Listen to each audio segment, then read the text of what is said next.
डरना होगा, डरना होगा,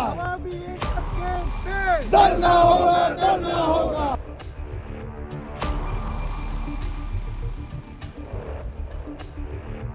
पाकिस्तान तहरीक इंसाफ के एहतजाज के बायस खैबर पख्तूनख्वा का मुल्क के दीगर सूबों के साथ ज़मीनी रब्ता मुनक़ता हो चुका है। खैबर पख्तूनख्वा की तरफ आने वाले और खैबर पख्तूनख्वा से जाने वाले मुसाफिर रस्तों पर और मरकज़ी शाहराहों पर शदीद मुश्किलात का सामना कर रहे हैं। इस्लामाबाद में हमारा बिजनेस है, 3-4 दिनों से अपना गाड़ी छोड़ के अभी इस पे जा रहे हैं, मगर रास्ते बंद है, इसकी वजह से नहीं जा सकते। पिछले दिनों भी मैं जब आ रहा था वापस, ये तकरीबन 2 दिन पहले की बात है, तो मैं शाम को 6 बजे निकला था और पेशावर में तकरीबन रात को कोई 12 बजे पहुंचा।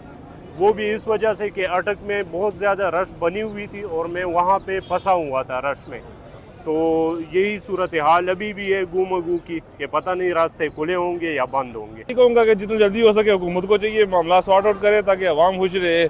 आगे टेंशनें कम है जो ऊपर से एक और सरदर्दी लेके बैठे हुए हैं। खैबर पख्तूनख्वा को मुल्क के दीगर सूबों के साथ मिलाने वाले मेन शाहराहे मुख्तलिफ मकामात पर एहतजाज के बायस बंद हैं। मोटरवे पर सवारी के मुकाम पर गुज़श्ता 4 रोज़ से एहतजाज जारी है।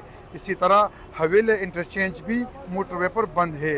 DI खान में सड़कें ट्रैफिक के लिए बंद हैं और कोहाट में खुशालगढ़ पिंडी रोड भी गुज़श्ता 4 रोज़ से बंद है। लेकिन मरवत में दराबंद रोड पर एहतजाज जारी है। पिंडी से आते हैं ना, वो सवाबी नहीं है, गाजी से लेकर टोपी अजरो चलेगा, अजरो से फिर टोपी चला, टोपी से सवाबी चला, सवाबी से फिर मर्दान से वापस आए पिशावर पहुँच चला। कम अज़ कम 10 घंटे, 8 घंटे, 9 घंटे, 10 घंटे हमारा लगते हैं। बहुत सख्ती आती है, तकलीफ बहुत ज़्यादा होते हैं हमको, थोड़ा नहीं बहुत सारा। और इससे माने ना सवारी तजील होते हैं, अटक पुल के पास रास्ता बंद होते, अटक पुल बंद हो जाए, सवारी पैदल आते जहांगीर के पास सिर्फ पैदल जो है वो डबल करे उसकी पड़ेगा।